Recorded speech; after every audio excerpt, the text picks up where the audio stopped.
and parents if you're watching. Greyson, we celebrated Father's Day last weekend. In a week or so, we're going to be celebrating another great big holiday. What is it? Is it 4th of July? It is 4th of July. Y'all have any family plans, any traditions that you guys do as a family for the 4th of July? We normally go to someone's house and get a bunch of fireworks and just start letting them go. Yeah, just in celebrating freedom in America. Yeah.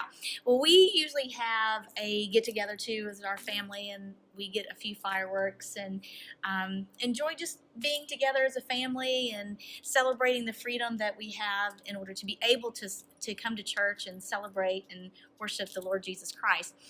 Being with that said, we're going to get right into praise and worship.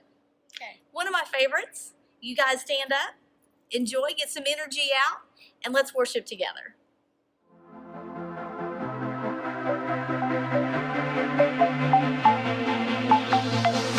Feel the wonder, say his name, watch the darkness slip away, put your power on display, say goodbye to fear and shame. We won't stop coming after you, we won't move until you move, come and do what only you can do, come and do what only you can do.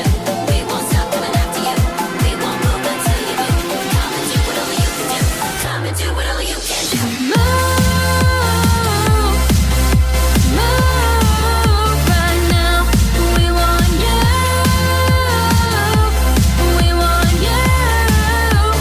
now.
this holy moment. I never wanna leave. Oh, I'm not here for blessings. Jesus, you don't owe me anything more than anything that you can do. I just want you.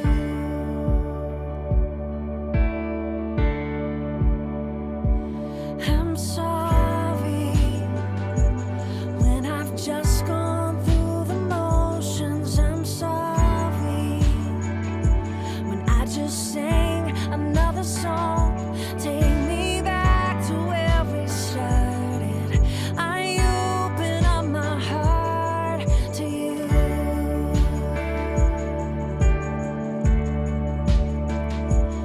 I'm sorry when I've come with my agenda. I'm sorry when I forgot that you're enough. Take me back to where we started. I open up my heart to you. I'm caught up in your presence. I just wanna sit here at your feet. I'm caught up in this holy moment. I never wanna leave. Oh, I'm not here for blessings. Jesus, you don't owe me anything, but more than anything that you can do, I just want you. I just want you. Nothing else, nothing else, nothing else will do. I just want you, and nothing else, nothing else, nothing else will do. I just want you, and nothing else, nothing else, nothing else will do. I just want you, and nothing else, nothing else, Jesus, nothing else will do. I just want you, nothing else, oh, nothing else, nothing else will do. I just want you, nothing else, oh, I want nothing else, nothing else will do. I'm caught up in your presence. I just wanna sit here at your feet. I'm caught up in this holy moment. I never wanna leave.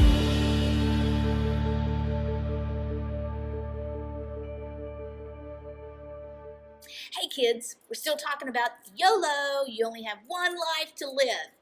Have you ever had your parents tell you to go do something that you knew you had to obey, but you also knew that it was going to be really hard? Maybe it was a teacher that asked you to do a project in school, and she asked you to be with that one person that you wasn't a huge fan of, that was always a bully, and you just thought, oh, I know I have to obey, but man, this is going to be hard.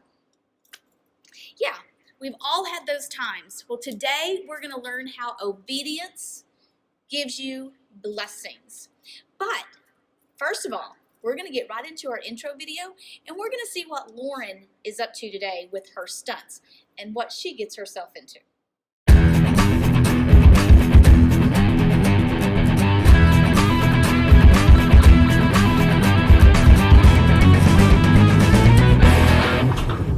Hi everyone, it's me, Lauren. Welcome back to your series, YOLO, You Only Live Once, where we've been looking at some awesome stories in the book of Esther. And I'm sure you've probably figured it out by now, but I'm going to take the next step in my journey to conquer my fears. I can't wait to show you what we're doing today. Check it out. I probably should have told you beforehand, but I'm a little bit afraid of heights.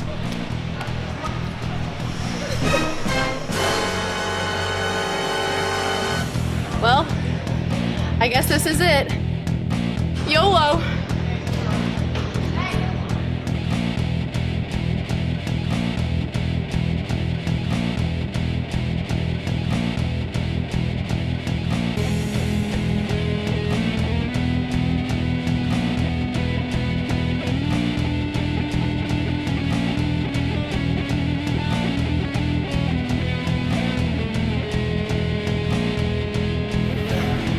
YOLO!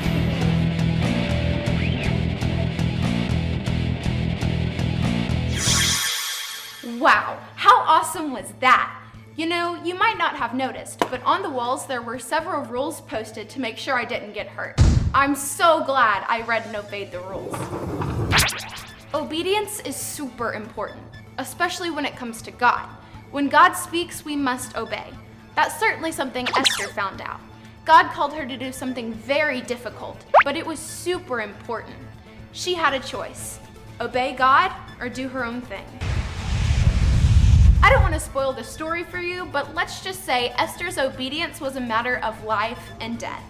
In today's lesson, you're going to learn the importance of recognizing your moment and obeying God. Well, I'm going to let you get back into your lesson today. While you do that, I'm going to plan my next big thing I'm going to do. Until next time, this is Lauren reminding you that you only live once. Make it count.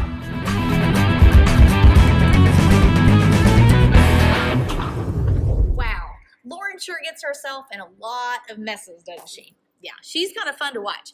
Well, today we are going to follow the story of Esther, which we've been talking about for the last couple of weeks. And Esther finds herself in a really hard situation. This situation can actually cost her her life. It's a very fascinating story. I love this story. It's one of my favorite stories in the Bible. But you know what? It's time to find out what's up. What's up? What's up? What's up? Ah, yeah. What's up, everybody? It's me. It's the SKI to the double TLES. Skittles is here, and I'm ready to tell you what's up. Today, we're learning a lesson from an amazing woman named Esther. So every time somebody asks you what's up, you tell them, I'll trust God and I will obey. Sometimes God tells us to do stuff that don't make any sense to us. I'm sorry, God, you want me to do what? But even though it don't make sense to us, you gotta trust God that He knows what He's doing. He's got a plan for you. You just trust and then obey. So anytime somebody asks you what's up, you tell them, I'll trust God and I will obey. And that is what's up, baby. I got a rainbow of flavor and I'm living for my Savior. Skittles out. See ya. Well, we found out what's up today, so now we're going to get right into our power verse. You guys ready? We're going to go boys against the girls. Here we go. Hide me! Oh, Save me! Hide me! Save me, please! I don't, what? Whoa, what is wrong? Why are you freaking out so much? Freaking out? Who's freaking out? Who said anything about freaking out? Do I look like someone who's freaking out? Just a little bit, yeah. Okay, fine. I'm freaking out. I'm losing it. I'm scared out of my mind. Wait, Wally, why are you so scared? Why? I thought you were this superhero guy. In training. I'm a superhero in training. And let me tell you something. There was nothing in my training that could have prepared me for this. Wow. This disaster, it's waiting to happen. Well, maybe you could just take a deep breath and tell us what exactly is going on. You can let it go now. Okay. The city is doomed. Doomed, I say. Doomed? That's what I just said. Doomed. As this very moment, Villain Con is going next door to my house. Okay. So, what is a villain con? It's a international convention for supervillains. Every bad guy you can imagine is there. The Joker, Lex Luthor, Magneto, Captain Hook, the big bad wolf, even Zebra Man. Okay. Oh no. Wait. Did you say Zebra Man? Yeah, Google him. But the point is, there's literally an army of supervillains right next door to my house. And there's not a single superhero to help me.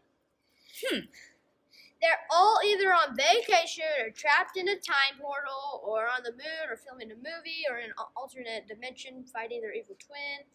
There's nobody to help. No one. Well, there's you.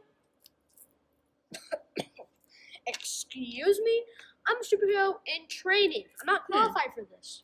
Wally, there are times in life that you need to recognize your moment. Well, what do you mean? Well, recognize your moment. This could be the moment that you are made for. If you don't do anything, maybe nobody else will. That is a good point. But this is scary. What am I supposed to do? Well, there's only one thing you can do, and that's obey God. That means pray. That means read God's word, follow his direction, and you know what? Honestly, follow his instructions always. No matter what it may cost you. What if it doesn't work out? I mean, yeah, I feel like God called me to be a superhero for a reason. I feel like he wants me to do something right now. Mm-hmm. But what's going to happen? Well, we're learning today that blessings follow obedience. If God tells you to do something and you follow through, God is going to bless you big time. And you're with a great reward that you won't even be expecting. Are you going to let that really bypass you and not get the blessing that God is wanting you to have? No. No, I am not. You're right. God told me to be a superhero for a reason. I've got some major superheroing to do. My moment has come. Rocky Wally, away! Whoosh, whoosh. Awesome. He has found his moment. So right now, we are going to find the memory verse. Let's go.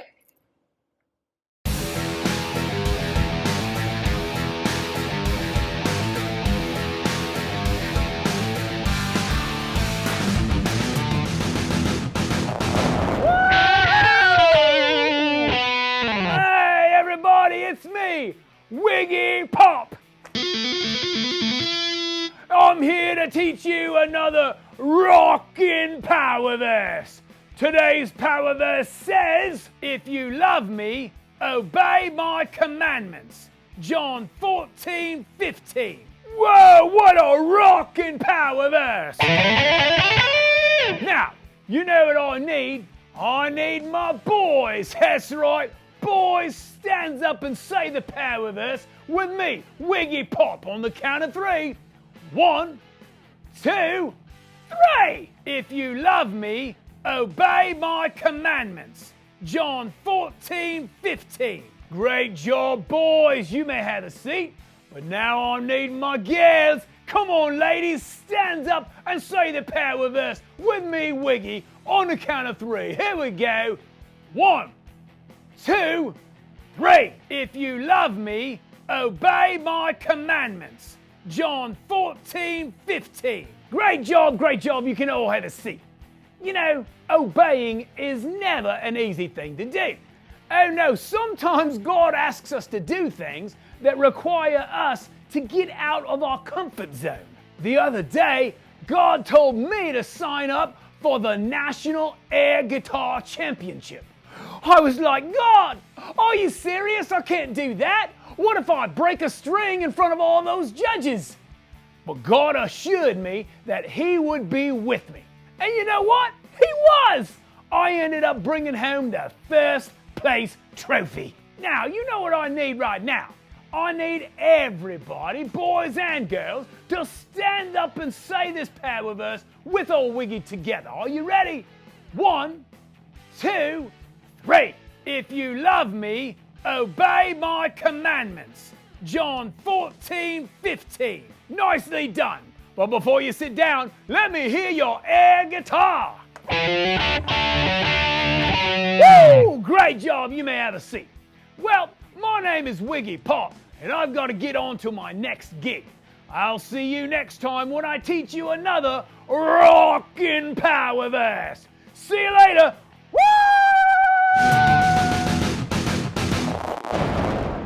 Greyson, it's game time. And again, we've got like a little PowerPoint video for you guys to watch. And today, since we're going to be celebrating the 4th of July soon, we decided to see how much you guys know about your past presidents. Now, Greyson, if you could pick any president from George Washington all the way to Donald Trump that you could meet, who do you think you would meet? I think I'd like to meet Barack Obama. You'd like to meet Barack Obama? You know what? I think it would be kind of interesting to go back and meet George Washington. Just because he was the first president, how did it all start? What was it like? What kind of house did he live in? All that stuff. But today we're going to read some quotes that presidents had said. And we're going to see if you guys know which president said what. We'll see how smart you are.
Greyson, it's Bible story time.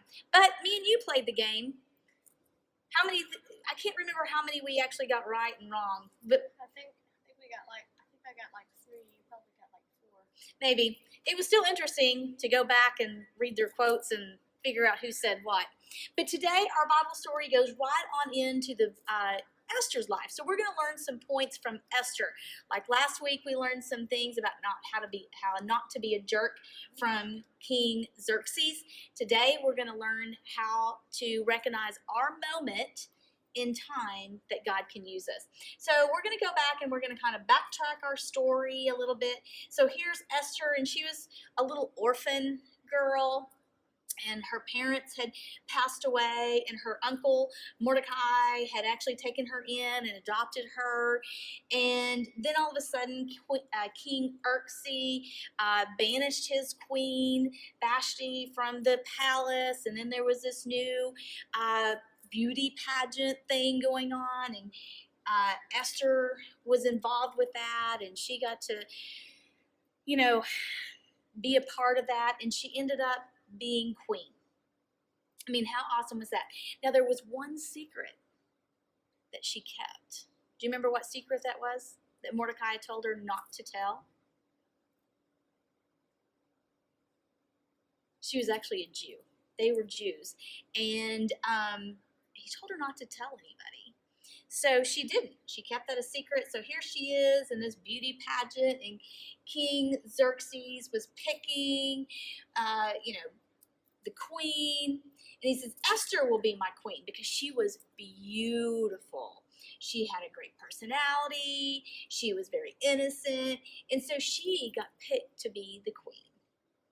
And all of a sudden, when she became queen, she got to have her family be in the palace. And remember, her uncle Mordecai, he got to come and he got to be in the palace, and he overheard 2 of the workers in there that wanted to overturn and get rid of King Xerxes. So he went and told Esther, and Esther went and told the king, and he was like, oh, we got to get rid of these guys. So they were killed.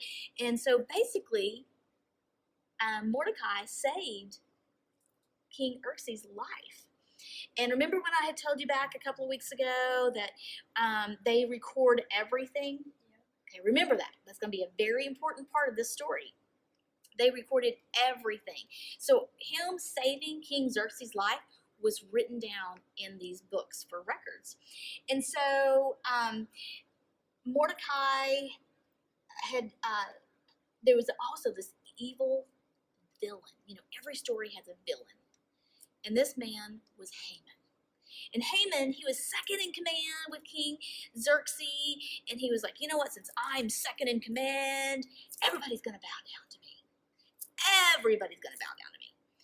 And you know what? Mordecai said, no, I only bow down to the one true God. I'm not going to bow down to Haman. And Haman would get so mad. Oh, he was so mad. He said, you know what? I am going to have all the Jews killed. Not just Mordecai, but his whole tribe. And so he said, you know what? I've got to get it written. I've got to get permission by the king. So he went to the king, and the king might have had a little too much to drink at his banquet and party and wasn't really thinking straight. And he said, sure, I'll write a decree. We'll kill all the Jews. And he says, let's pick a date. So they rolled some dice, and the date was actually March 7th. Very interesting. So they basically had a year. They didn't just kill them all at once. They had a year to think about their death. I mean, how horrible is that? So anyway, he said, I will kill all the Jews because Mordecai would not bow down to him. I mean, come on. You must tell the king about Haman's plan to kill. Because so here we go. This is the note that Mordecai sends to Esther. This is where it gets really good, Greyson. He says, if he's going to kill the Jews, Esther is a Jew. She's going to die too. So he sends this note to Queen Esther, and it says, you must tell the king about Haman's plan to kill the Jews. Remember, you are a Jew too. Who knows? This may be the reason you were brought to the palace. You know what? Esther says, well, but you have to be asked to come into the king's court. He hasn't asked me to come in, so I could be killed. I mean, you can be killed right on the spot for entering into the king's throne without being summoned. And so he said, Haman plans to kill the Jews, and so this is how this part goes. She says, I just don't think I can do it. So she's very hesitant. She said, you know what? I could be killed for going in and telling the king if he hasn't summoned me into his throne. And so Mordecai sends back and he says, you know what? You're going to die if you do, and you're going to die if you don't. So you might as well just do something. So she says, okay. So she goes to her maidens, all of her maids that help take care of her and stuff. She said, fast for me. She said, we're going to fast for 3 days. And we're going to pray for 3 days. And then I'm going to go in and hopefully the king won't kill me for going into the throne room. So she goes in and she's real hesitant, but she says, I've got to save my people. I've got to save the Jews. So she goes in and she says, and then on top of that, Greyson, even when you get into the throne with the king, they had a law then that you can't speak unless he points his golden scepter at you.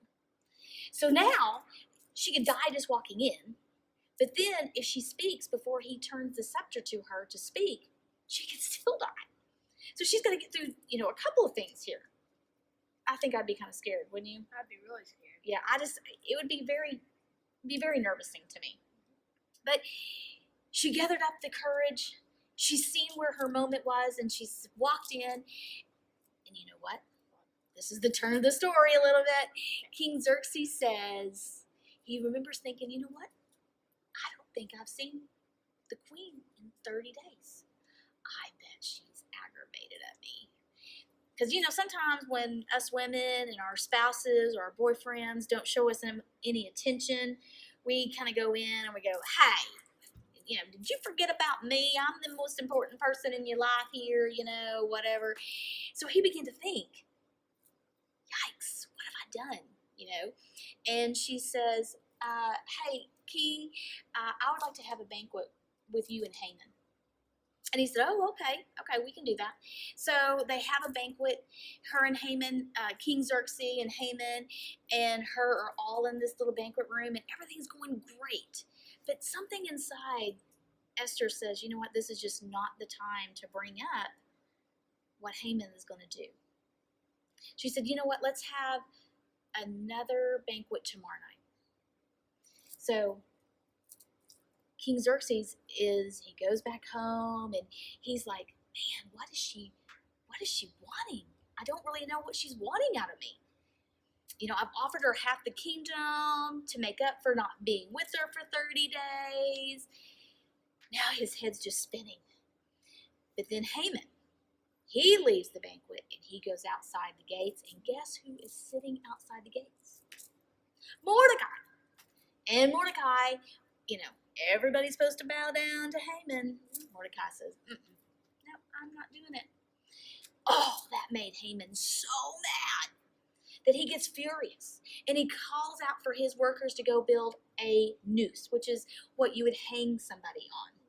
And get it built tonight, man, because we are going to kill Mordecai in the morning. And so he gets it all done, and he said, now I just have to get permission from the king. I'm going to go in first thing in the morning and get permission, and Mordecai's going to die tomorrow, so to speak. Well, King Xerxes over here in his palace, but he can't sleep either because he can't figure out why King Esther wants to have another banquet. So he can't sleep. So he calls for his servants and he says, hey, servants, go get the record books. Maybe you can read me to sleep. Well, there was thousands of these books. And guess which one they bring? The one that had Mordecai saving his life in it. So they begin reading, all the events that had happened and different things. And he goes, whoa. What did you say? Did you say Mordecai saved my life? Well, what did we do in order to honor him? Oh, well, it doesn't say we've done anything to honor him. It's not written in the book, so I guess we didn't do anything. Well, we must honor Mordecai. So the next day, Haman comes in, and Haman's ready to get the king's permission to hang Mordecai for not bowing down to him. But the king turns to him and he says, Haman, what do you think we should do in order to honor a man who has saved my life, who has taken, this responsibility upon himself, and he took a lot of courage? And Haman goes, he's talking about me. So he goes, you know what? I know exactly what we should do. We should get your best horses, your best chariots. We should give him a robe. We should let him wear your crown. And we should parade him all around the city and say, this is what you get when you honor the king. And King Xerxes goes, you're right. Go get Mordecai and do that. Haman's like, what? No way. This was supposed to be me that was supposed to be honored. And now the one man that I wanted to have killed gets to be honored, and I have to parade him around the city? I mean, tables kind of turned, didn't they? Definitely. So he was still so mad about all of this. But that night came the banquet time, and he was so mad. And then all of a sudden, Esther began to think, now's the time. And he begins to tell King, Haman plans to kill the Jews, and I am one of the Jews.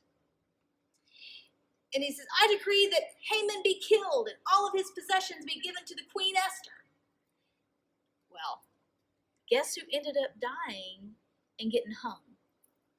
Haman!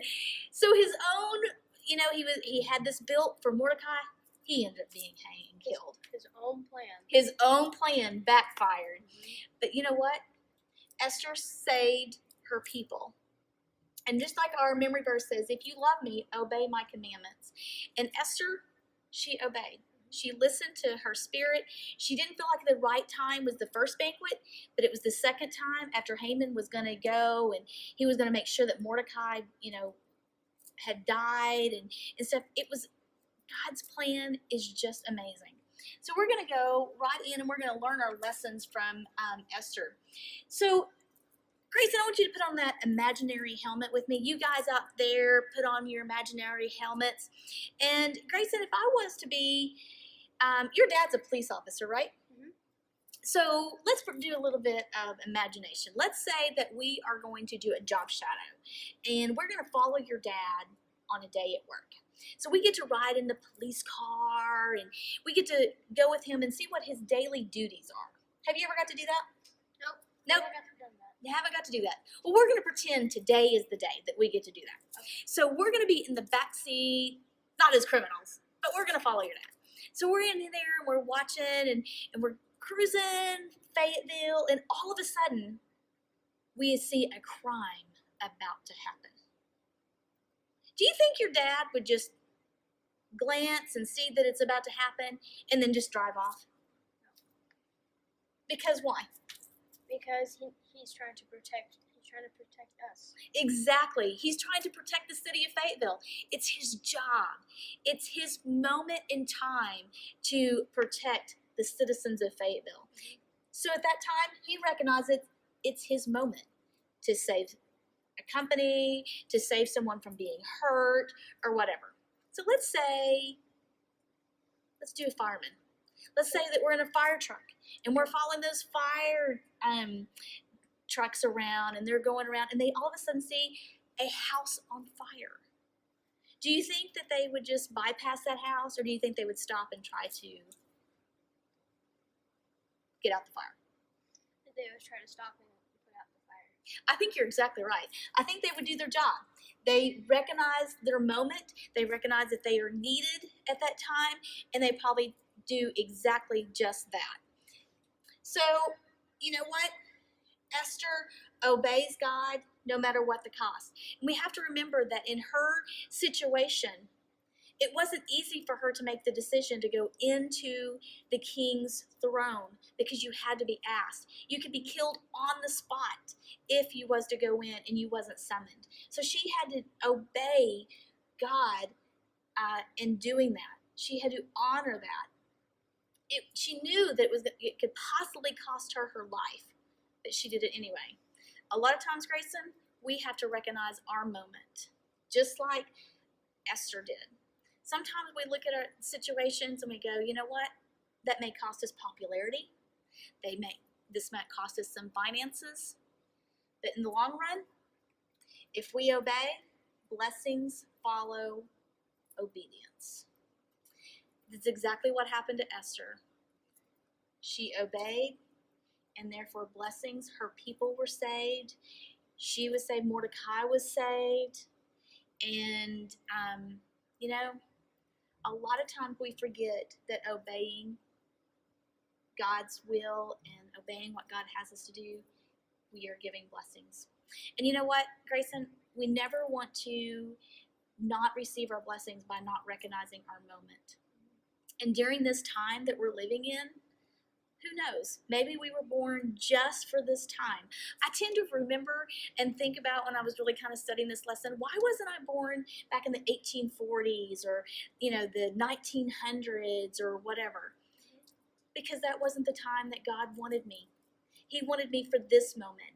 And Greyson, during this chaotic time that we're living in the world, we're here for a reason. This is our moment to make a difference. And we need to recognize in those special moments when God wants to use us. And then if we actually do it, He's going to bless us. So boys and girls, as we wrap up today's lesson, we should always remember that blessings follow obedience. May cost you a lot, but it's well worth it. We love you guys, and it's getting closer and closer that we get to come together and be back together and do children's church together. But as for now, we're still doing the videos, and y'all still hang out with us. We love you. Have a great week, and happy 4th of July. See ya.